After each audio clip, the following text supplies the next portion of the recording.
So today we're talking about Sam Kerr, pictured here. She's an Australian soccer player that we all love. We can see here she's giving love to the crowd. And oh, what's that? The crowd, they love it. They're giving some love back. Woo, go Sam. You see, Sam plays for the Matildas, which is the Australian female soccer team that we have that, frankly, we all feel a lot of pride for. And I know you're probably thinking, that's a bit weird. Why do Australians show pride in their women's soccer team? Well, to be perfectly honest, it's because the men's team kind of suck. Here we have an article, Australia at FIFA World Cup, how the Matildas and Socceroos fared in football's showpiece event. Australia has never won the FIFA World Cup, unfortunately. The men's best finish is the round of 16, while the women have made it to the semi-finals. Ugh, we love the women, folks. Well done to the women. So needless to say, based on the fact that the women's team can actually put up a fight worth celebrating, we're very proud of Sam Kerr, and we think that as the captain, she really is a cultural representative of Australia. Plus, the folks here in Western Australia, well, we love her, folks, because she's WA born and bred, baby. She's been touched by that black swan back there. We love that about her. She's also become quite well known outside of Australia. She is the striker for the female Chelsea team in the English Premier League, and she was the first woman to be on the FIFA 2023 Global Console Edition. Now, obviously, there's a few caveats. I don't think it was necessarily the launch edition of the game, but hey, it's something. Right here we have Sam Kerr, baby, living it up right on that FIFA game box art stuff. Sam Kerr and Kylian Mbappe. I hope I got the name right. We can see here even The Guardian hailed Sam as history-making. Sam Kerr joins Kylian Mbappe on cover of FIFA 2023 video game. So we love that. She's a local hit. She's an Australian national icon and frankly an international soccer superstar in a way. Here's the other cover that you might be more familiar with. Maybe you've seen this in like a game store, and that's pretty cool that a West Australian football player has global reach. I love that. I would, however, be remiss if I didn't give shout out to Steph Catley, who was another Matildas player who did appear on the FIFA 16 Australian cover box art, which we can see here. She's over there next to Lionel Messi. Side note, Lionel is such a, like, it sounds like a nerdy name, but the first four letters is Lion. It could be the little boy in me, but if you got Lion in your name, that's pretty cool. Sorry. And Messi, I mean, geez, this guy is like little boy coded. Now, you're probably wondering why, Dan, are you talking about sport in general and why female soccer players from Australia? Well, that's because Sam Kerr has been in the news recently for some pretty salacious events that took place about a year ago. So let's jump right into this story with some reporting from The Guardian that says Sam Kerr allegedly called police officer a stupid white bastard. Source says. Now, as you can tell from my little chuckle, I think that's kind of a funny thing to say. Like, let's be real. White cops are, a lot of them are bastards. Sorry. Of course, you know, police do a lot for the community and they protect a lot of people, but cops can occasionally do bad stuff. And there are some cops that I would, sorry to say, probably fairly describe as a stupid white bastard. Sorry. Here we have Sam Kerr looking very solemn on the field. I believe in this image, she's contemplating whether to call the referee stupid and or white. Okay, so right off the bat, this first line of the article is pretty insane. The racial slur Matilda's star is alleged to have used against the British police officer was stupid white bastard. Is that a racial slur? I mean, stupid white bastard sounds more like something that middle school me would say to myself in the mirror after failing a Spanish test. You know what I mean? It says here that she attended court via a video call and that the incident happened in January of 2023 and she entered a not guilty plea. Now, her legal team is saying that she said stupid white cop and not stupid white bastard, which personally, I don't think either is really a racial slur. Like historically, that's never been considered like a racist thing to say, I don't think. Effectively, the cop alleged that she was using insulting, threatening, or abusive words that caused alarm or distress to a police officer. What I would just pick at right off the bat is like, just her saying those words is all it took for you to feel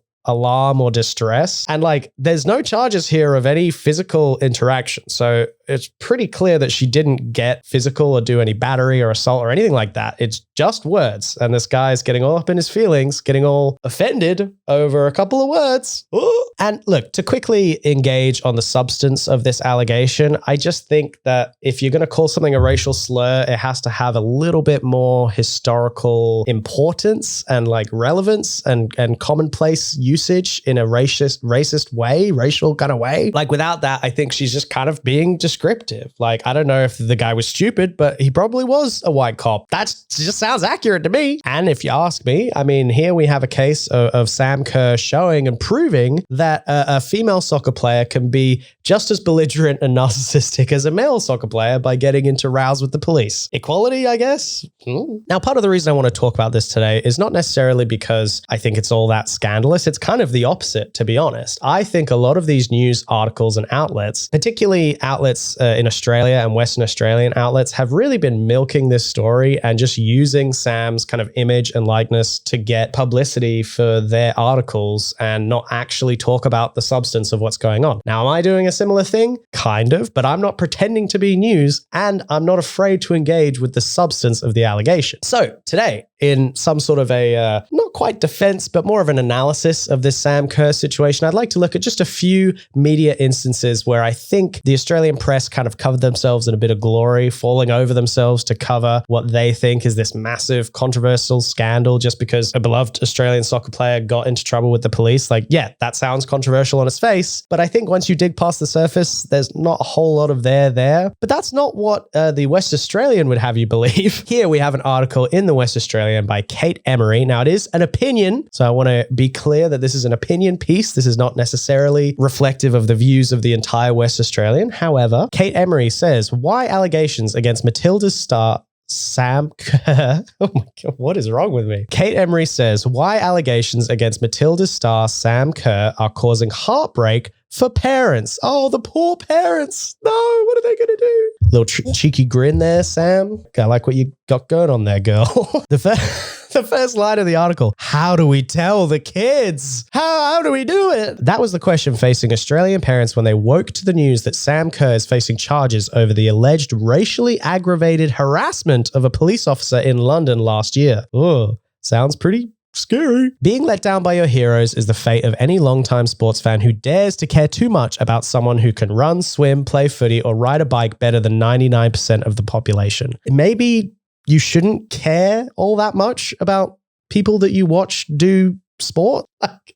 Like you can still enjoy them as an athlete. You don't have to idolize them as an individual, you know? Oh my God. Athletic prowess is no vaccine against being human, flawed, and in some cases, a bit of a dickhead. Okay, I mean, I don't fully disagree, but that's just a bit of a wanky way to say it. But not Kerr. Not baby-faced, cheeky-grinned Kerr, who is beloved nearly as much for her humility and nice girl persona off the pitch as for her ability to find the back of the net on it. Oh, this is such flowery bullshit. I mean, baby-faced, cheeky-grinned Kerr, that feels a little infantilizing to me. Sounds to me like she's a very rich and successful soccer player with probably somewhat of an inflated ego and got a little mouthy when it came to an interaction with the cops. Like I mentioned before, it doesn't seem like there was any physical interaction between her and the cop. And so it's really just words that this cop is complaining about. Now here, I think the article does make a decent point. It says the extent to which Kerr has been embraced by young Australian girls and boys cannot be underestimated. Her poster adorns bedroom walls. Her name appears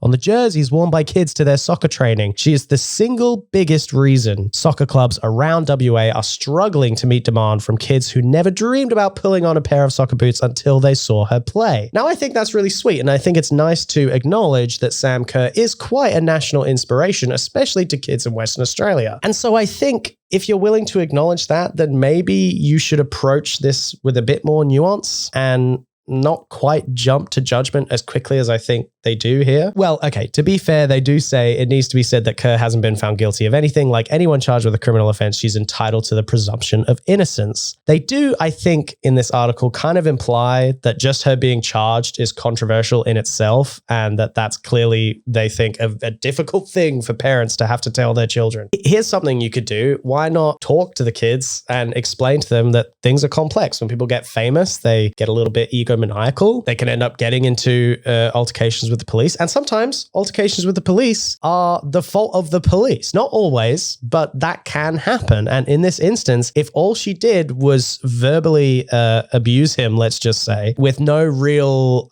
I think, physical or probably mental consequences, then I don't really think there's much of a big deal here. And I don't think parents should be afraid to acknowledge that and talk to their kids about the nuances of this situation. The article ends saying, Kerr will remain a soccer legend and an Australian icon. Good. Whatever happens at next year's trial. Until then, is the parents of her younger fans who face the dilemma of whether to tell the truth and risk forever tarnishing a hero over as yet unproven allegations, or keep stum and maintain a little longer the secret known to all die-hard sports fans, that with adoration comes the risk of heartbreak. Is there a reason that parents can't explain that to kids at a young age? Like, why? Why do they have to choose between being honest? You could either be honest or lie.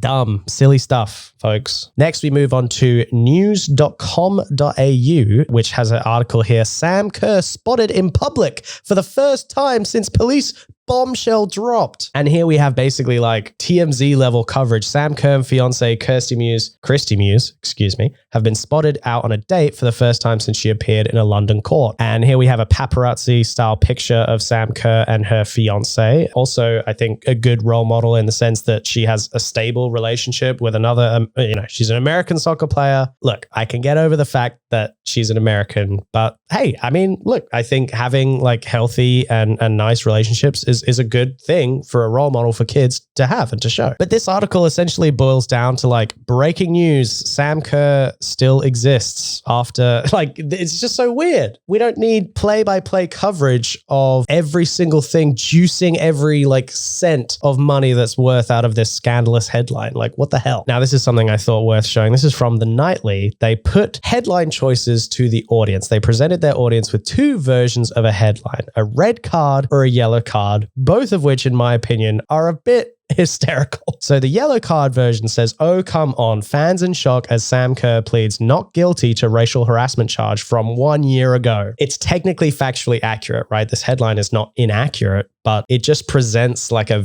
kind of a narrow vision of what's going on here, in my opinion. But the other headline option that they had was this red card where they use like a really aloof photo of Sam doing this like face. And the title here says, "Cursed idol, dismay as World Cup hero fronts London court over allegation she racially harassed police officer." I mean, this is just so salacious and scandalous and silly. Like, why are we covering this with such sensationalism? Like, can we not just take the opportunity to tell the public what's happened and explain to them the nuances of this situation? I mean, my goodness. As we can see, they went up going with what I think is kind of the less harsh yellow cover version. Oh, come on.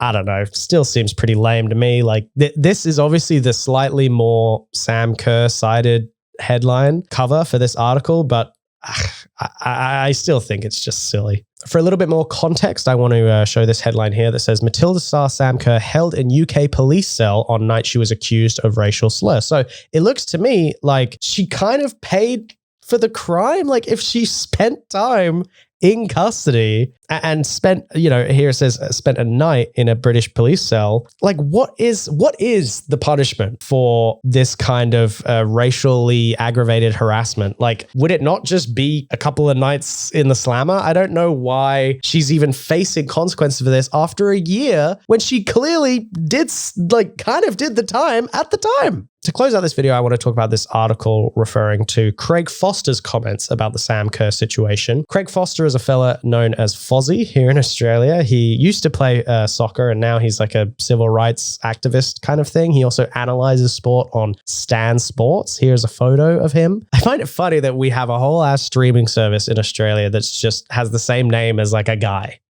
Stan. That's it. You know, like what? But yeah, he stands sports and he analyzes sports on Stan Sports. But Fozzie, you see, apparently did a 180 on this whole Sam Kerr situation. I think he had kind of an interesting insight into what's going on here. So he at first kind of called out any kind of racial aggravated comments towards police officers. And I think on principle, it's fair to say that you shouldn't racially abuse anyone, and certainly not police officers. That's totally uncontroversial and fair to say. But I think he actually took a little bit more nuance into what was going on here, read into the situation, and came to a bit more of an understanding. Here he says, like many, oh my God. Like many, I mistakenly thought that comments that references any color and were discriminatory, demeaning, or hostile were a form of racism. I apologize to Sam for that mistake, Foster wrote in a statement posted on social media platform X, formerly known as Twitter. No one calls it X, just say Twitter. He continues and basically says the power differential and impact are vastly and fundamentally different. Essentially talking about how a minority being abused by someone who's in the majority or historically has been in the majority is a far different situation than a minority using language that references color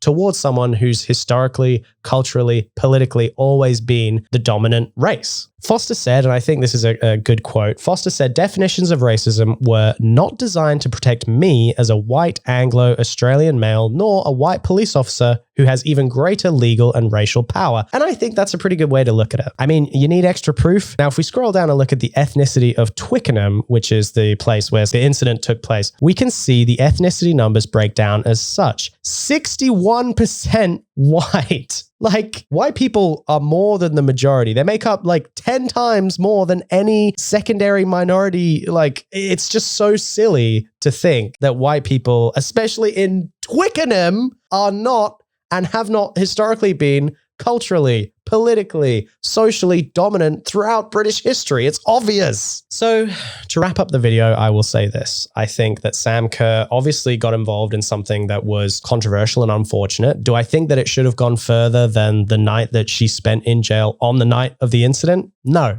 I don't. I think whatever this cop has going on, this white cop who's bringing charges, clearly they have some sort of a complex about being challenged as a white guy. It's like, dude, just grow up.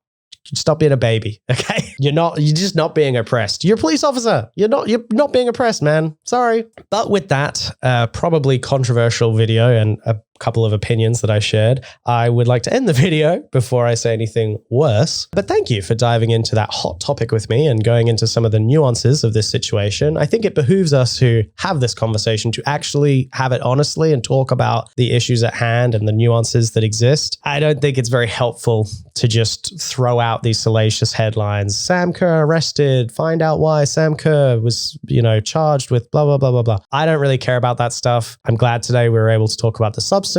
And if you didn't know about Sam Kerr, maybe you've learned a little bit or two about our Australian icon. We love her. We love the Matildas. Where's Sam? We love you, Sam. Give us hearts to you, girl. You got this. Woo! All right, that's going to do it for me, folks. Thank you for watching. It's been a fun one. Definitely going ahead with these like unscripted style videos. We're going to see how it plays out, see how this one does, and hopefully continue to put out content. If you want to stick around and see what I get up to, please like and subscribe and comment, all to your heart's content. I'd love to have anyone here who wants to be here to take part in the conversation, the fun, the entertainment. That's all we're here to do. So thank you very much, guys. I hope you had a little bit of a think over this one, but otherwise, I'll see you in the next one. Thank you.